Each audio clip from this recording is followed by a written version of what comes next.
Hi friends, அனைவருக்கும் வணக்கம். மீன் குழம்புல பல வகை உண்டு. அதில் ஒரு வகை மீன் குழம்பு தான் நான் இன்றைக்கி செஞ்சுருக்கிறேன். ஒவ்வொரு மீனும் ஒவ்வொரு விதமாக குழம்பு வச்சா தான் அந்த குழம்பு டேஸ்ட்டாகவே இருக்கும். இன்றைக்கி காணங்கத்தை மீன் குழம்பு தான் செஞ்சுருக்கிறேன் அரைச்சி விட்டு. இந்த மாதிரி அரைச்சி வைக்கும்போது இந்த குழம்புல எந்த மீன் போட்டு குழம்பு வச்சாலுமே இந்த குழம்பு நல்லாவே டேஸ்ட்டாகவே இருக்கும்.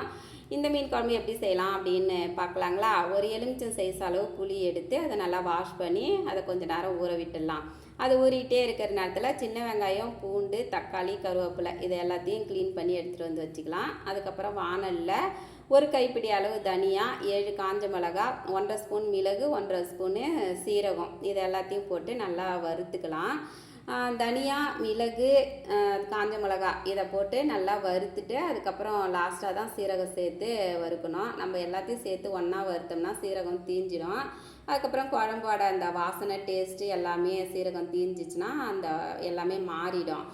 காஞ்ச மிளகா வந்து நான் 7 போட்டுருக்கிறேன். நீங்கள் காரத்துக்கு தகுந்த மாதிரி உங்களுக்கு காஞ்ச மிளகாவை கூட குறைச்சல் போட்டுக்கலாம். நாங்கள் வந்து காரம் கொஞ்சம் திட்டமான அளவு சாப்பிடுவோம், அதனால் 7 காஞ்ச மிளகா போட்டுக்கிறேன். இது எல்லாத்தையும் சேர்த்து நல்லா வறுத்ததுக்கப்புறம் இதை அப்படியே எடுத்து கொஞ்சம் நேரம் ஆற விட்டுடலாம். இது நல்லா ஆறினதுக்கப்புறம் அப்படியே ஒரு மிக்சி ஜாரில் மாற்றி இதை நல்லா ஃபஸ்ட்டு ஒரு பவுட்ராக ஆக்கிக்கலாம். இதை நல்லா பவுட்ராக அரைச்சதுக்கப்புறம் நம்ம வச்சுருக்குறோம்ல க்ளீன் பண்ணி அந்த வெங்காயத்தில் பாதி வெங்காயத்தை இது கூட சேர்த்துக்கலாம். இதுக்கு வந்து சின்ன வெங்காயம் தான் சேர்க்கணும். பெரிய வெங்காயம்லாம் போட்டோம்னா டேஸ்ட்டு மாறும். அதனால் சின்ன வெங்காயம் போட்டு நம்ம செய்கிறது தான் இதுக்கு இந்த குழம்புக்கு கொஞ்சம் பெஸ்ட்டாகவே இருக்கும்.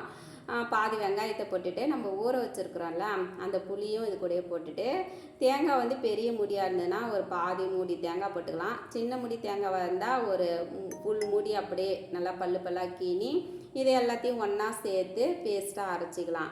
இதில் தேங்காய், தனியா, அதுக்கப்புறம் வெங்காயம் இதெல்லாம் போட்டு அரைக்கிறதுனால கொஞ்சம் வெள்ளையாக இருக்கிற மாதிரி இருக்கும். நம்ம கலருக்கு இதில் வேறு எதுவுமே போடல, காஞ்ச மிளகா மட்டும்தான் போட்டிருக்குறோம். அது வந்து லைட்டான கலர் தான் கொடுக்கும்.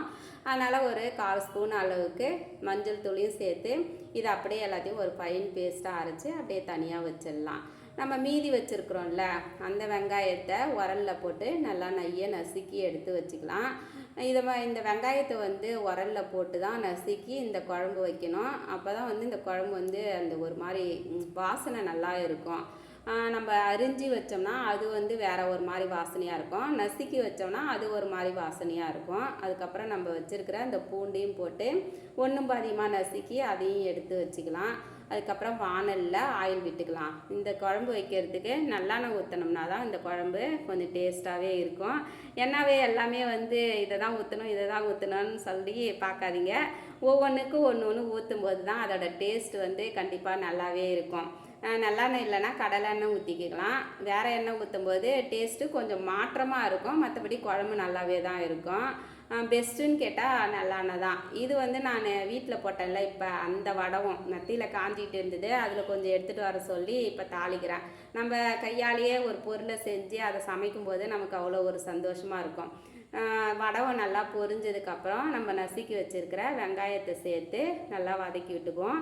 வெங்காயம் நல்லா வதங்கினதுக்கப்புறம் தான் நம்ம பூண்டை சேர்க்கணும். நம்ம இந்த வதக்குறோம் இல்லை அந்த நேரத்தில் வந்து ஒன்றுக்கு ஒன்று சேர்க்கும்போது கொஞ்சம் வந்து அந்த டைம் கேப் விட்டு சேர்க்கும்போது தான் அதோட அந்த குழம்போட டேஸ்ட் வந்து நல்லாயிருக்கும். நல்லா வதங்கினதுக்கப்புறம் இந்த பூண்டையும் போட்டு இது வந்து கொஞ்சம் வதங்கினதுக்கப்புறம் கருவேப்பிலையை போட்டுக்கலாம். இது எல்லாம் சேர்ந்து முக்கால்வாசி பதம் நல்லா அதுக்கப்புறம் தான் வந்து தக்காளியை சேர்க்கணும். தக்காளியை சேர்த்து இதுவும் வந்து நல்லா ஒரு குழகுழப்பாக வதங்கி வரணும். நான் காலை நேரத்தில் சமைக்கும்போது இதெல்லாம் சீக்கிரமாக வதங்கிறதுக்காக ஒரு மூடி போட்டு மூடி விட்டுருவேன். மூடி விட்டாக்கா சீக்கிரமாக வதங்கிடும் அந்த அனல்லையே. அது மாதிரி இப்பயும் வந்து எனக்கு கொஞ்சம் பொறுமை இல்லைங்களா, அதனால் வந்து மூடி போட்டு வதக்கி விடுறேன். இது மாதிரி மூடி போட்டு வதக்கும்போது சீக்கிரமாகவே வதங்கிடும். இந்த மாதிரி வதங்கிடும்.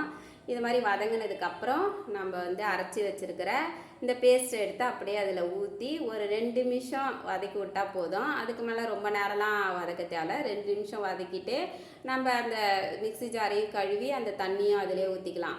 இதில் நம்ம தேங்காய் இதெல்லாம் போட்டு அரைச்சிருக்கிறோம்ல, அதனால் வந்து கொதிக்க குழம்பு வந்து ரொம்ப ஒரு கெட்டியாக ஆகிடும். அதனால் வந்து ஒரு திட்டமான அளவுக்கு தண்ணி ஊற்றிட்டு அதுக்கப்புறம் நம்ம கொதிக்க விட்டோம்னா ஒரு கரெக்டான லெவலுக்கு வந்துடும். ரொம்ப கட்டியாக இருக்காது. ஓரளவுக்கு இந்த குழம்பு கட்டியாக இருந்தால் தான் நல்லாயிருக்கும்.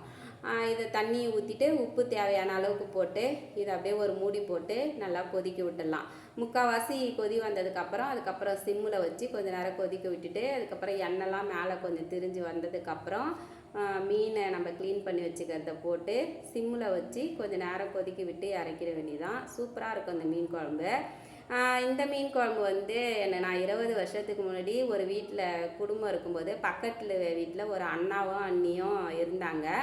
அந்த அண்ணி வந்து அவங்க ஊர் ஸ்டைல் மீன் குழம்பு சொல்லி கொடுத்தாங்க. அதுதான் இப்போ நான் செஞ்சுருக்கிறேன். வீடியோ பிடிச்சிருந்தா லைக் பண்ணுங்கள். Bye friends.